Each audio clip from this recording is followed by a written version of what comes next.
जय श्री सद्गुरु देवाय नमः।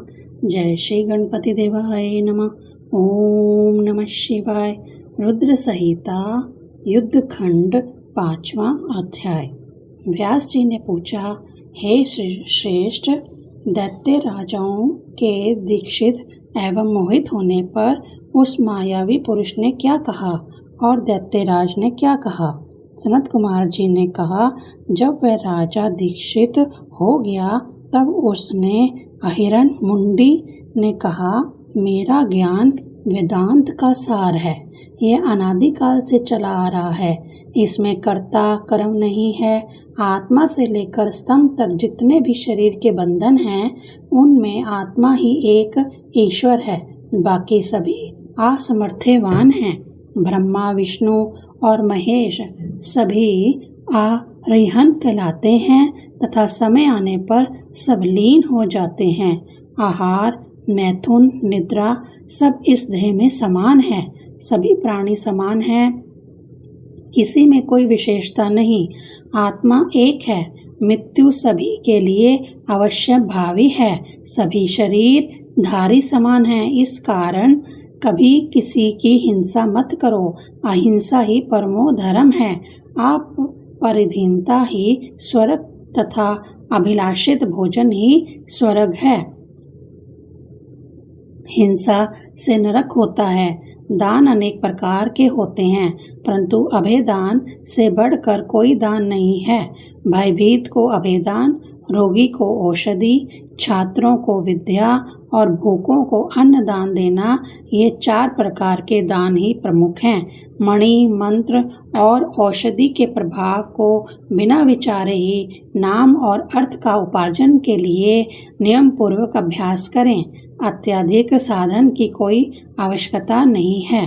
प्राणियों को स्वर्ग और नरक यही है। सुख का नाम स्वर्ग और दुख का नाम नरक है। सुख पूर्वक मरना ही मोक्ष है। अग्नि में तिल, घी और पशु की आहुति कर स्वर्ग की इच्छा करना व्यर्थ की बात है। इस प्रकार उस दैत्य नायक के लिए यतिराज ने अपना सिद्धांत कहकर फिर उसे पूर्ववासियों के लिए कहा कि प्रत्यक्ष में ही अर्थ का निवास करना चाहिए तथा यही एकमात्र सुख का साधन है। देव से परे की बात है। आनंद ही ब्रह्म और नाना तत्व की कल्पना मिथ्या है। शरीर के स्वस्थ रहते ही सुख का साधन करना चाहिए, अन्यथा बुढ़ापा आने पर सुख संचय कठिन हो जाएगा। वेद भी सुख का साधन करने को कहता है। लोगों में जाति कल्पना व्यर्थ है। ऊंच नीच कुछ नहीं। वृद्धजनों का कहना है कि सृष्टि के आरंभ में ब्रह्मा की उत्पत्ति हुई। उसके 2 पुत्र दक्ष और मारीच हुए। फिर मारीच के पुत्र कश्यप ने दक्ष की 13 कन्याओं का धर्म से विवाह कराया। फिर प्रजापति के मुख, बाहु, उरु, जांघ और चरण से 4 वर्ण उत्पन्न हुए। यह केवल पूर्वजों की कल्पना है। यह बातें विचार से तर्क संगत नहीं है। यदि सभी एक ही शरीर से उत्पन्न हुए तो उसके 4 पुत्र विभिन्न वर्गों के कैसे हो गए? इस प्रकार मनुष्य को किसी प्रकार का भी भेद विभेद नहीं मानना चाहिए। सनत कुमार जी बोले, इस प्रकार उस मुंडी ने पूर्ववासियों के से वाद विवाद करके वेद मार्ग को नष्ट कर दिया तथा प्रतिव्रताओं के व्रत तथा पुरुषों के जितेंद्रिय व्रत का भी खंडन किया।